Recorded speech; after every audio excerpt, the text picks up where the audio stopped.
Nous écoutons les lectures du dimanche 23 mai 2021, dimanche de la Pentecôte. Nous connaissons par cœur le récit de la Pentecôte, le même entendu chaque année.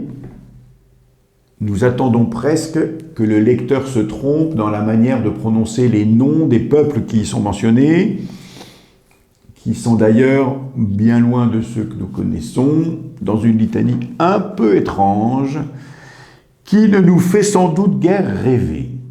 Parthes, Mèdes, Élamites et compagnie. Alors, ce récit est-il un récit trop connu et usé ? La Pentecôte reste pourtant un événement extraordinaire dans la vie de l'Église d'hier comme celle de l'Église d'aujourd'hui. Et en cette année où notre diocèse veut plus particulièrement reprendre souffle dans l'Esprit Saint, où nous publions les orientations tirées du synode, cette fête a un impact spécial dont il nous faut profiter. La Pentecôte est d'abord, ne l'oublions pas, une fête juive. 50 jours après la fête de la Pâque, qui commémore la sortie d'Égypte, elle appelle le peuple à se réjouir du don de la loi à Moïse sur le mont Sinaï. Cette loi, qui trouve son résumé dans les 10 commandements, est un vrai cadeau, car elle régule les relations entre les hommes et avec Dieu, et les signes de civilisation, et fait dépasser la satisfaction de soi pour la recherche du bien de tous. La Pentecôte chrétienne est l'occasion de célébrer le don de la loi nouvelle, celle donnée par le Christ Jésus, qui se résume en un seul commandement, aimer Dieu de tout son cœur et son prochain comme soi-même. C'est pourquoi elle est faite du don de l'Esprit Saint, car seul Dieu lui-même rend les hommes capables d'aimer à sa mesure. L'événement de la Pentecôte vécu par les apôtres est le contraire de la tour de Babel. Dans la Genèse, en effet, il nous est expliqué que les peuples ont voulu s'associer pour égaler la puissance divine et que la diversité des langues les en a empêchés. Cette diversité y est présentée comme une punition. Il s'agit avant tout d'un constat. Les relations sont compliquées entre les hommes, notamment à cause des langues différentes. Or, et nous l'avons évoqué tout à l'heure, tous les peuples présents entendent les apôtres, chacun dans son propre dialecte, sa langue maternelle. La difficulté de compréhension due à la diversité des langues est résolue, car c'est la langue du cœur qui est employée. Et l'Esprit Saint communiqué aux apôtres leur permet de s'adresser à tous sans crainte.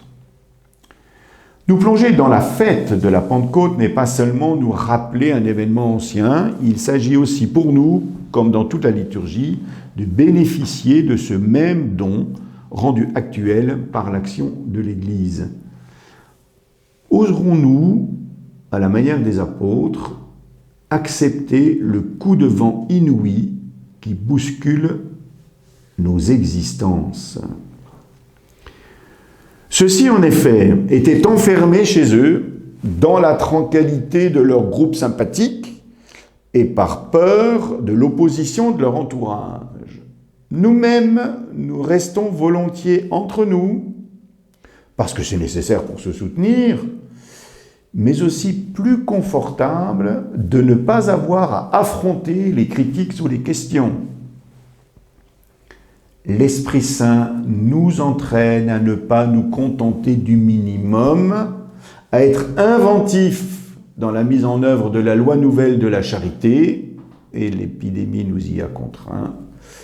Il s'agit bien de nous laisser animer par le feu de l'amour authentique qui va au-delà des barrières spontanées que sont la méfiance, le jugement a priori, le qu'en dira-t-on ou la timidité. Oserons-nous, à la manière des apôtres, chercher à parler toutes les langues, c'est-à-dire à vraiment comprendre ceux avec lesquels nous vivons. Il ne s'agit pas tant des mots qui sont employés en apprenant par exemple le hongrois, quoique balbutier 2 mots de hongrois à une personne originaire de là-bas peut être le signe d'un intérêt pour sa culture, mais de montrer que nous respectons nos voisins dans ce qu'ils sont. Il s'agit de faire comprendre le cœur de l'Évangile, « Tu es aimé de Dieu dans le Christ Jésus ». Or, comment comprendre que je suis aimé de Dieu si personne ne me le montre concrètement? Quand l'œuvre du malin est de diviser, d'opposer, l'œuvre de l'Esprit Saint est d'unifier, de rapprocher, de favoriser le dialogue, la connaissance réciproque et le pardon.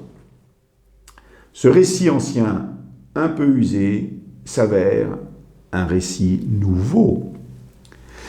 Si le don de l'Esprit Saint n'est heureusement pas limité au seul jour de cette fête, il y est cependant honoré plus particulièrement. Mettons-le à profit, car comme le dit saint Paul, le fruit de l'Esprit est amour, joie, paix, patience, bonté, bienveillance, fidélité, douceur et maîtrise de soi.